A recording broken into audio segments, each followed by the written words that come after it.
the male swing, and I cover all these chocolate drops. Hi, my name's Ramone Nelson. I was in the ensemble tonight.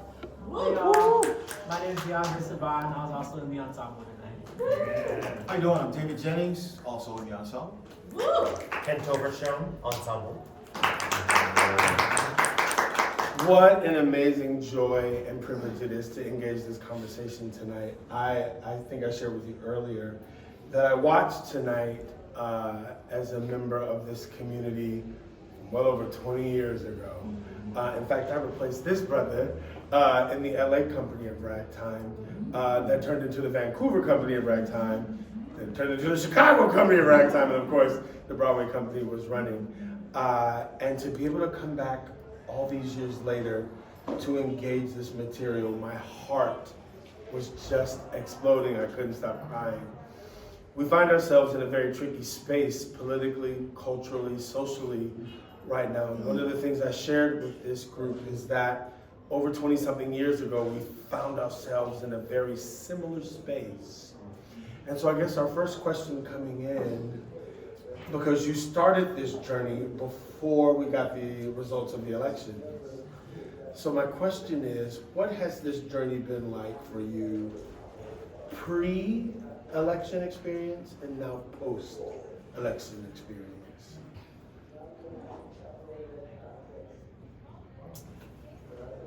Well, it's quite interesting because we entered this process expecting, or at least hoping, for a different political result. And we were met with something we did not expect on Tuesday night. We were off Monday and Tuesday of this week. And so coming back on Wednesday was a challenge and difficult, particularly for the subject matter of the show and what it meant to us and to so many people who were witnessing it.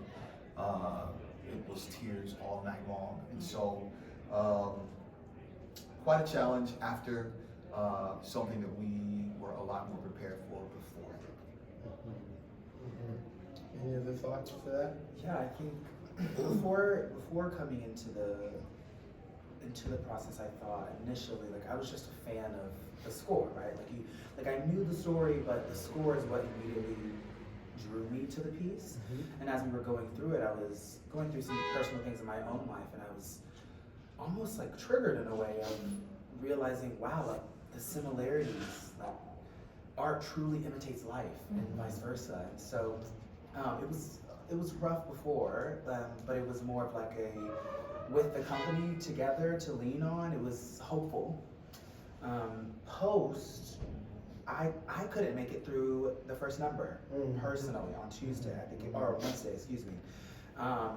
It was just, I think it culminated on the stage for me personally, to the point, there's so many moments in the show, you know, between the love story that we are following between these two Black people, their journey, and, you know, the tragic endings in them. And it was hard for me to watch it as well as relive it almost, especially post 2020, living through you know, the brutal killings, murders of people on our phones when we were in quarantine. So it was kind of so many things, and it just kind of overwhelmed me. And at the same time, David, like, it's like, I think this would be cathartic for you in a way. And it was, by the end. I think going through it was rough, but now doing it today, I'm hopeful. Yes, I had my moment of, wow, this is really happening, and this is where we are as a society, and we have to keep going, or we have to keep fighting. And so, yeah, that's what I found myself. There was a really powerful moment Thursday morning. We had a student matinee, and there were a bunch of Black and brown babies out there staring at us, and it was a really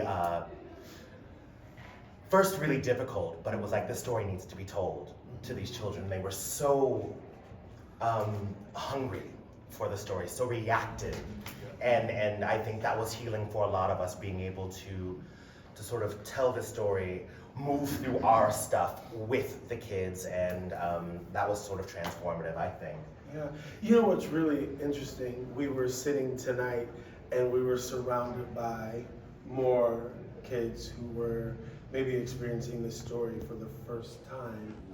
And it's really interesting when we sit with our folks, with the young people, we automatically think, oh my God, this is gonna be difficult, they're gonna be loud, they're gonna be disinterested. And I cannot tell you how tuned in they were and how emotionally invested they were. And their response to the moments that we think they would brush past or maybe miss, how they were viscerally invested in the journey of Sarah and Cohouse for sure, but how also deeply affected they were by Mother's journey in this show, when we seem so racially divided that there are allies and there are folk who stand in the gap, that these kids tonight that kind of spanned all of the racial, social, cultural dynamics were so tuned in. Did my heart good. I couldn't stop crying. Is this a first for you to have engaged this musical, or have any of you done this show before? 3 times before. 3 times before. Where? When I was 14, Oh, get out, man. at a regional theater in the Bay Area, James Monroe Iglehart was our Cohouse. Inspired me to do musical theater. Oh, wow. Did it in college, and then I did it in Hawaii. Okay. Anybody else? I've done it once before. Where? Summer camp. When Yes. I was 16. Come on now! The youth. Yeah. David, I was really excited to talk to you again, because David and I, again, over 20 years ago, we had the pleasure and the privilege and the honor of being in the U.S. premiere where David started it. Yeah, and I took over for David. David, what is it like coming back to this work after all those years? So interesting and emotional, just a ball of emotions, because I've been with this show over the years in a number of roles and cities and tours and etc. And like you said in the beginning, the moment that we are in today, this is so necessary for right now. And it's interesting that the producers didn't know when they put this up that people would need this right now. And it is solving for some people. It is a challenge for some people. It's a lot of things. So it's interesting for me to be back to it. And I put on Facebook or on social media that this is full circle for me to have started early in my career with this, and now here I am doing it again. So I'm enjoying it. It's a wild ride. You sit back after you revisit this moment, and I was sitting and humming all of the notes and recounting all of the choreography, and certainly watching you up there going, oh, I wonder what he's gonna do. We were Matthew Henson when we were in this joint 20 years ago, and so it's just been really wild. It was really wild to go back and certainly watching you in this experience again. I want to hear from you, our audience. What was your response to this material tonight? What did this evoke for you? Just throw a hand up and shout out your thoughts. I was here. If you can speak real loud for us. I was here opening night, and then I also came back tonight, and I loved getting to see how, I mean, obviously it was amazing, but how much more roots you guys got just in the change of the weekends, especially with what has gone on in our country. I thought it was really, really amazing to see that much more feeling and passion, and it really inspired me. You know, something interesting, there are moments in the show where dramatically we are expected to be emotional just because of what the score or the script says. But I can assure you that, especially with this week, a lot of those emotional moments that you see are real. And there's no acting going on there. People are living this thing out loud. That was really powerful to watch too. Any other thoughts from our audience? What are some key moments that affected you deeply tonight? Anybody? This is a question just for like, y'all mentioned this is like y'all's first time doing the show.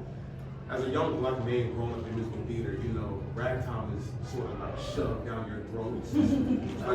especially if you went to like a PWI or whatever the case may be. You know what I'm saying? And for myself, asking for education, like how did y'all adapt to that first time in ragtime? Did you go in with like I don't want to know this, or did you go in with like any preconceived notion, or was it something you were already tired of hearing about? Does that make sense? It does. I am somebody who has never done the show, never touched it, but I've heard of it, of course. Of course, yeah. And I definitely walked in wishing I had known more about it sooner. Because I think that, as we're saying, the time we're doing the show just adds a whole extra layer of just stuff to the journey. And as somebody who already has to know more information than the average, like I'm supposed to know all 5 of them, it was just like trying to process it has been, in the long run, a gift. Because I wouldn't want it any other way, because I think that thinking about it from I knew not much. I mean, I knew Cole House, I knew Sarah, because I was supposed to. But there's, like you said, I am somebody who 1000% loves Mother. A part of that I do think is Casey's version of it and the way she introduced me to that character. But it really is about the arc and the way, as a woman, she represents growth and change. And Younger Brother is another character who I think is so poignant and such a voice and such a presence to stand up to Father in the way he does, that it's just been a gift to get this show in my life now. I'm almost more grateful because it's hitting harder that it's happening now at 35 than in college and having been told I'm supposed to know this because of XYZ reason. Right. I can love it and introduce myself to it my way and take what I need from it in this moment and take it as a gift because I get to do it with these men. Yeah. So yeah. That's beautiful. Yeah. That's beautiful. Any other questions? Yeah. Can I ask a different question? Sure. Outside Come on with it. Piece? To the gentleman, whoever decides to answer, how did you feel receiving the email or the call back for being a part of this production prior to knowing the knowledge of this week? Like, was it the interest, like, outside of I need the gig or I want the gig? Like, what was the desire to be a part of this production? I would like to know that mindset of the entry.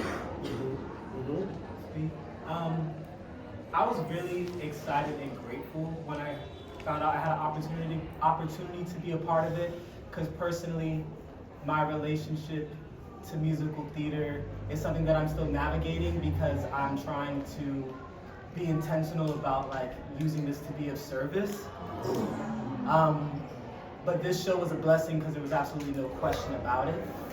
And I knew, like, before even auditioning for it, I just wanted to see it because I was like, oh, I know when it happens that week 2, whichever way it goes, it's just gonna feel different. So I'm just like really, really blessed to be a part of something that I don't question at all.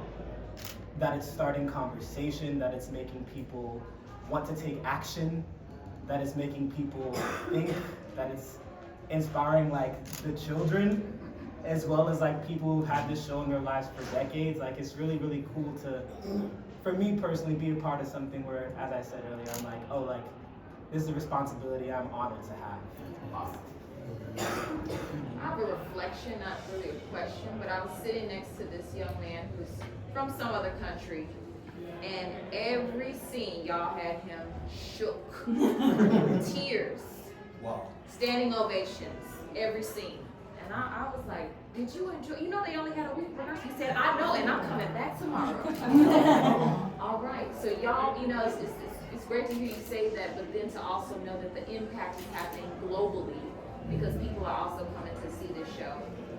And to your question, like what really stood out, I've seen the show once in real life, and then the New York Performing Arts, the original production, like I saw on the screen. And I feel like there's so many poignant moments that happen, and even though you know what's going to happen, it still like catches you off guard. Like I knew like the final scene, I already knew what was gonna happen, and I literally felt my body like take a deep breath in, almost like you're about to embrace for impact, you know you're about to hit something. And I was left with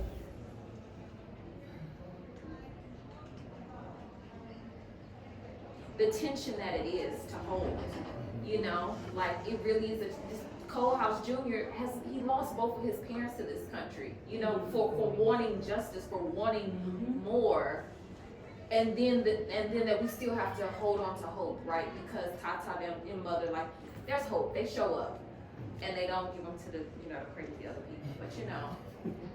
But I'm just left with that, and I think this week there's been a lot of rhetoric, and even leading up to this week about it has to be this or that, but it's like we have to be able to hold both. The tension that it is to be in this country, the tension that it is, the politicals and all that jazz. It's like it can't be one or the other because we haven't even reconciled what has happened. Yeah. It's interesting that you say that because the original concept for Ragtime had a more jubilant ending musically. And when we met this time around, we collectively discussed possibly making a change, a small change. And I don't know if you guys noticed it, but instead of on the wheels of a dream, it was on the wheels of a pause, dream. And to speak to that, that's what that was for, because he lost both of his parents, and we're not all celebrating that. Yeah. I thought that was very powerful. I've been saying a lot, certainly as we're coming through this moment, that lamentation is real. And that oftentimes we're forced to kind of skip through that moment of lamentation to this kind of jubilant expectation that we get to sit in that space where pain is real, unavoidable, we don't have to deny it, and that it's okay to sit in that space. And so when that happened, of course, as an old head, I was like, oh, I appreciate that we don't have to walk out of here, all jubilant and joyous, but that we're forced to deal with the space where we are. And maybe jubilation comes later, but that we don't have to run past lamentation, because lamentation is real too. And certainly for people of color, oftentimes we're forced to jump to the other side. We pray and we forgive, but we can deal with the tension that comes from such moments. And I thought that was a wonderful gift for us. I'm so grateful that Oh, sorry. I was just gonna say, I think the moment, seeing this presentation felt like looking in a mirror, because I feel like I saw so many different types of society represented, whether it's the white lady and her husband, and he racist, but she's hoping for better and taking it, so I saw so many of the things that we are supposed to believe happen, and I couldn't help but to say to my friend, a dream, I was just like, I wish that I actually believed that white women were like this in real life, because man, what a different world this would be. But I think the moment that's going to stick with me is the moment between Booker T. Washington and Cole House, when he is trying to convince him, I guess, to get out. But we've seen that 1,000 times. We know how that ends. And I couldn't help but just sit there and just like, no, fight, because we already know that you're going to die anyway. So why not die still fighting? So I feel like I'm leaving with a lot of questions, a lot of feelings, a lot of anger. Sure. But it really just felt like looking in a mirror, and at certain points it was really hard to look at it. Last question, go right ahead. Or two more. It's not really a question, but if I'm being 100% honest, I came tonight thinking it's just gonna be a nice sing along. I'm gonna enjoy. I like Ragtime, but for what it is, And I thought I was just gonna sing with the lyrics and have, clapping moments. And after the results of the election, I was like, I'm done. I don't care what happens. Like, y'all deserve it. Y'all elected the man in. And at the same time, it's us that are gonna suffer more. Yes, the country will suffer, but it's going to be people of color that will, receive the effect of it triple times. And after watching this, I was like, I can't just sit idle. Because years ago, I was like, yeah, I'm gonna fight, I'm gonna do this. And I did. And I was like, I'm tired of fighting.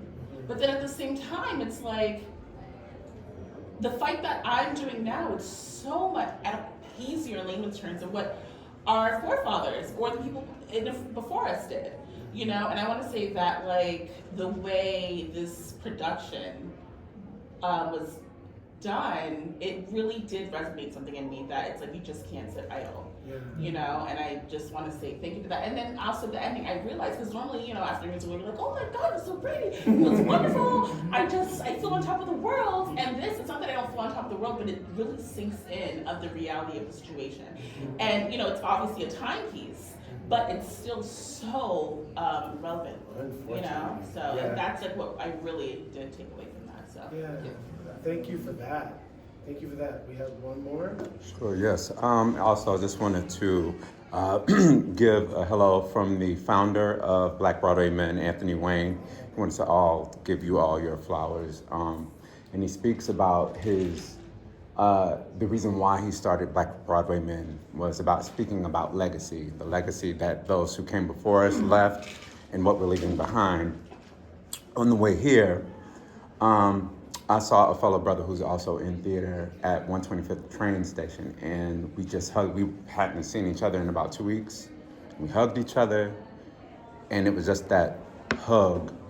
And I was like, man, it's so good to see you and get this. And I said, I've been angry all week. And he was like, bruh, I've been in a dark place all week. And I've been circling my emotions all day. I had a conversation with my mother today and said, I'm sorry that I couldn't protect you with my vote. And to see the work that y'all did tonight, I just want to say that y'all, Black Broadway Men, y'all helped a healing space for me to confront what I need to feel tonight. And there's still much more work and healing to do. But I just wanted to give y'all flowers. Wow. Thank you for sharing that. Yeah. That's really powerful. It is the gift that we get to do this, right? But that we also get to take the moment. I remember sitting going, I don't hear God. I don't know if I want to talk to God or Jesus in light of where we are.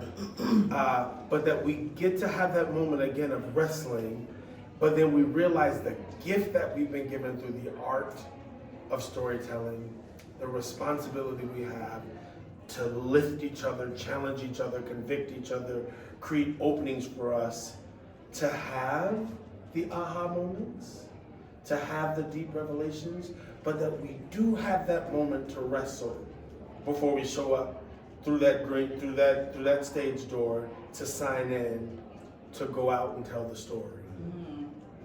And so if there's anything that I leave us tonight, is to not, it's that word of lamentation again, to not rush through the period of lamentation, to sit in that, to let that period of lamentation and mourning and anger help kind of give you a direction as to how you show up for the fight anew. That, yeah, it could be a moment where we feel weaker, but from that space, so much strength can be developed. And we show up ready to tell the story again. I thank you all so much for being here on behalf of Black Broadway Men.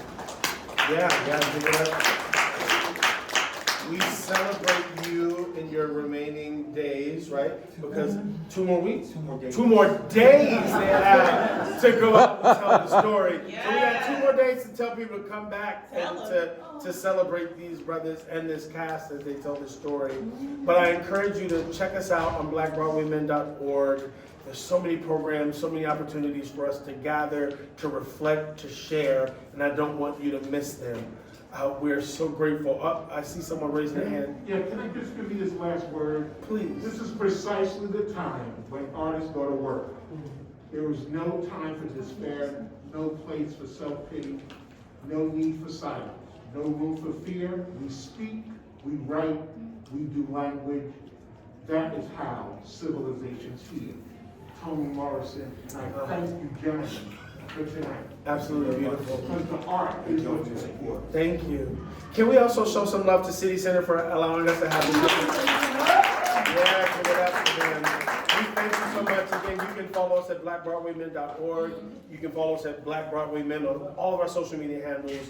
We're so excited to connect and to engage you. Please do so. And can we show some love to our brothers one more time?